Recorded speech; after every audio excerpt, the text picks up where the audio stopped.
Est-ce que je mérite ma réussite? Tu vois, moi, j'ai vu mon père travailler dur. Travailler très dur. Travailler, même quand je me souviens, je devais avoir 11 ou 12 ans. Je vivais seul avec mon père et je dormais seul chez moi, en fait, parce qu'il était au travail. Il travaillait de nuit aussi. Et donc ça te marque en tant qu'enfant, parce que moi, je voyais mon père travailler beaucoup. Et on n'avait pas une vie d'opulence, si tu veux. Il n'y avait pas d'argent, en fait, chez moi. Et ça m'a marqué, en fait. Ça a marqué ma jeunesse, ça te marque ton enfance, ça te marque les différences, si tu veux, avec tes amis, tes copains d'école, tes copains de collège, tes copains de lycée. Tu sens la différence, en fait. Parce que toi, tu vois, tu vois tes copains de classe, tes copains de lycée ou collège, qui ont des choses que toi tu ne possèdes pas, qui ont des godasses que tu n'as pas, qui ont des marques que tu ne possèdes pas, qui ont des habitations et des logements quand tu vas chez eux. Le summum du luxe pour moi quand j'avais été chez un copain, c'est qu'il avait un grille-pain. Ça m'avait marqué, ça m'avait bouleversé, parce qu'en fait pour moi c'était le summum du luxe. Parce que nous on n'avait pas de grille-pain. Mais ça m'avait marqué, ça paraît tout bête, mais voilà, je m'étais dit, waouh, c'est dingue, il a un grille-pain. J'étais pas bon à l'école et j'étais assez feignant. J'aimais pas ça. J'ai vraiment pas aimé ça. Mais c'est marrant en fait parce que j'ai toujours été quelqu'un qui rechignait à la tâche pour les choses qu'il n'aimait pas, mais qui a été vraiment un gros travailleur pour les choses où je me sentais plutôt à l'aise. Que ce soit dans mon immobilier, que ce soit dans les entreprises que j'avais avant qu'elles fassent faillite. J'ai toujours été quelqu'un qui a travaillé très très dur, mais feignant pour des tâches qui ne me conviennent pas. Tu vois, moi j'ai connu donc l'échec scolaire, et bizarrement, je m'en suis quand même plutôt bien sorti, même au niveau scolaire. J'ai été renvoyé d'un collège, j'avais un comportement assez délicat, et puis j'étais vraiment en échec scolaire. Pour moi, le système scolaire n'était pas adapté pour moi. D'ailleurs, soit dit en passant, je me demande s'il est encore adapté. Et j'ai vite compris que tu dois travailler sur tes qualités et non te forcer sur tes défauts. C'est-à-dire que moi, j'ai certaines qualités. Je vais te prendre un exemple lié à l'immobilier. Je pourrais apprendre, je pourrais faire, mais je suis absolument pas bricoleur. Et je déteste ça. Par contre, je sais comment utiliser un artisan pour faire mes travaux. Et c'est ça qui fait la différence. J'ai réussi à peaufiner ma façon d'utiliser des artisans. J'ai réussi à réduire mes coûts vis-à-vis d'eux. Mais j'ai plus voulu me concentrer à ça, en déléguant avec cette personne-là, en m'améliorant dans la négociation vis-à-vis de mes artisans, en connaissant de mieux en mieux le métier et autre chose comme ça, qui a fait que aujourd'hui je peux déléguer de manière assez avantageuse pour moi, plutôt que de me dire, bon, il va falloir que je relève les manches, il va falloir que je fasse quelque chose que je ne sais pas faire. Et je pense que c'est un petit peu comme ça que si tu veux réussir, tu dois fonctionner. C'est-à-dire de travailler tes qualités et d'accepter que ces défauts, tu les mettes un petit peu de côté et que tu n'ailles pas à l'encontre de ça. Je me rappellerai toujours, une fois, j'étais vraiment dans une situation assez complexe sur un bien immobilier à moi. J'étais dans une galère pas possible et je me retrouve face à un de mes amis qui me dit « Oui, mais t'as qu'à relever les manches et puis aller bosser, mettre un coup de peinture à l'intérieur, finir le travail qui s'est pas fini. » Et au fond, quelque part, il avait peut-être un petit peu raison. Et j'ai failli le faire. Mais je me dis que si j'avais été le faire, j'aurais encore plus mal fait. Et je me serais encore dégoûté moi-même vis-à-vis de cette activité qui était l'immobilier et la situation dans laquelle j'étais. Et donc, j'ai fait de manière inversée, j'ai trouvé des artisans avec qui je suis rentré en négociation. Je t'éviterai un petit peu toutes les choses que j'ai pu faire pour les convaincre. Mais en tout cas, j'ai réussi à convaincre des gens de faire les choses à ma place. Et je m'en suis sorti. Donc tu dois vraiment travailler sur tes qualités. Moi, ma qualité première a été la négociation, plutôt que ma qualité première a été d'apprendre à faire justement ce coup de peinture et autre chose comme ça. Donc pour revenir à ce que je mérite ma réussite, je travaillais plus de 70 heures quand j'étais chef d'entreprise. La finalité, c'est qu'ils ont fait faillite. J'ai passé beaucoup de temps, j'ai passé beaucoup d'efforts.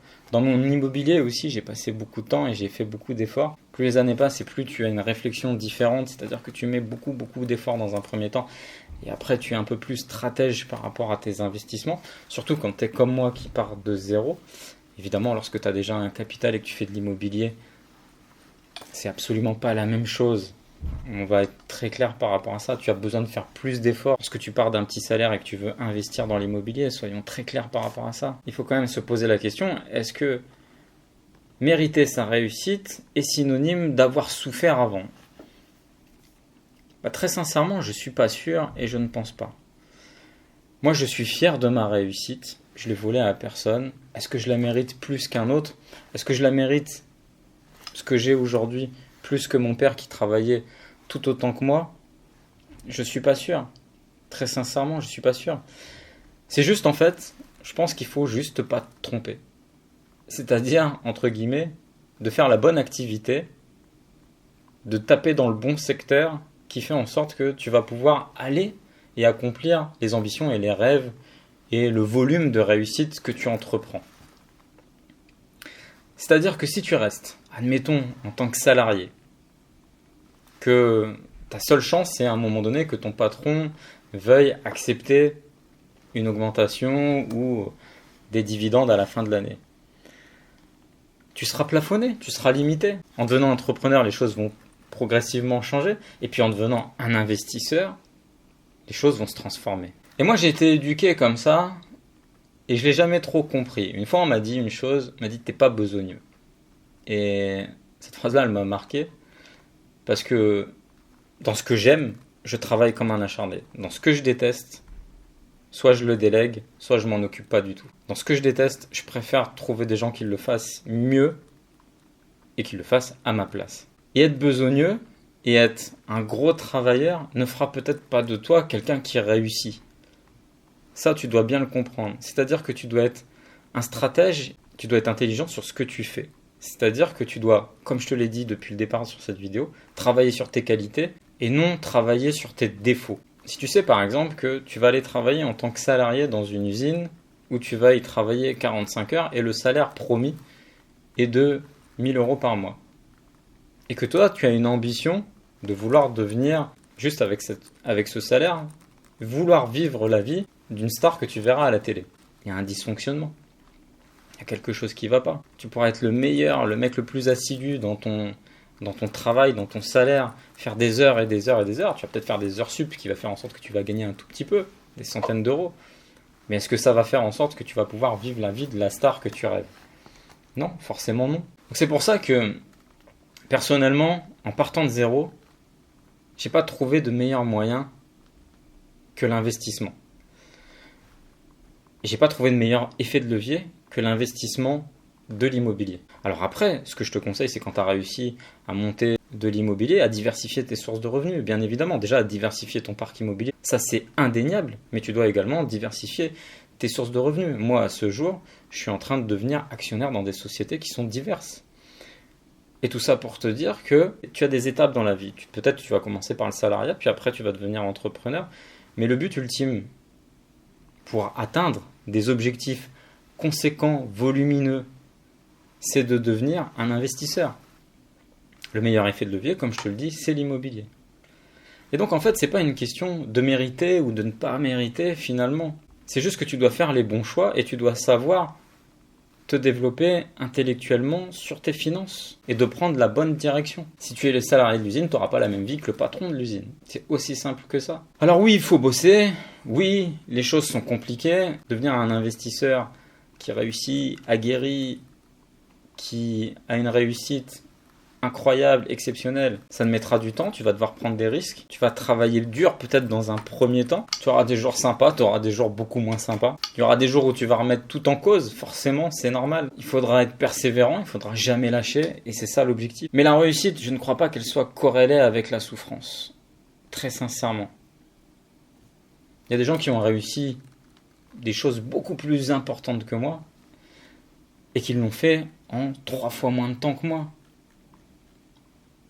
Donc, il n'y a pas de notion dureté, réussite. Il faut juste être en phase avec toi-même. Et au-delà d'être en phase avec toi-même, comme je te dis, tu dois arriver à cette étape de devenir un investisseur. Et c'est l'étape ultime si tu as de grosses ambitions. Je ne mérite pas plus ce qui m'arrive aujourd'hui que par rapport à mon père. C'est aussi simple que ça. C'était un gros travailleur, un gros bosseur. Il a bossé toute sa vie, mais on n'a pas les mêmes résultats. Pourquoi ? Parce qu'il est resté dans ce salariat-là. Puisque si la réussite financière était liée à la bonne personne que tu es, il y aurait plein d'êtres humains partout en France qui seraient des multimillionnaires. Et des multimillionnaires qui ne devraient pas être multimillionnaires parce que c'est pas des bonnes personnes et parce qu'ils ne travaillent pas ou qu'ils ne méritent pas leur réussite. C'est pas une question de mérite. C'est une question d'intelligence financière, de stratégie, mais également de persévérance et d'état d'esprit. J'ai rencontré pas mal de gens qui étaient complètement déconnectés. Tu sais, aujourd'hui, t'as plein d'images, t'as plein de films, on met en scène des gens, des stars, des ceci, cela, et puis on te les renvoie à ta tronche, et puis après, toi, tu rentres dans ton studio et t'as pas la villa de luxe, la Ferrari ou autre chose comme ça. Donc à un moment donné, il faut être en osmose entre ce que tu vises, ce que tu penses et ce que tu es prêt à faire. Donc il faut aussi de la prise de risque. Évidemment, si tu te dis, bon, moi je rêve de millions, mais je veux surtout pas quitter mon emploi salarial qui fait en sorte que je gagne 1500 € et je suis pas prêt à prendre le risque. Bon, ok, il n'y a pas de problème. Mais sois en phase avec les revenus, les ressources que tu as, et puis sois pas frustré de voir passer les choses si tu n'es pas prêt à prendre ces risques. Donc tu as ces facteurs-là à prendre en compte, justement, si tu veux réussir. Est-ce que tu le mériteras ? C'est pas une question de souffrance, c'est pas une question d'être une bonne ou une mauvaise personne. Il y a des très bonnes personnes qui réussissent, il y a des très mauvaises personnes qui réussissent. Par contre, il y a des systèmes pour te placer sur la catégorie ultime, sois un investisseur. Et si tu pars de zéro, si tu pars de rien, évidemment que l'immobilier est le meilleur des leviers. Il n'y en a pas d'autre. Pour faire de l'argent, c'est le meilleur effet de levier. Donc tu sais ce qu'il te reste à faire.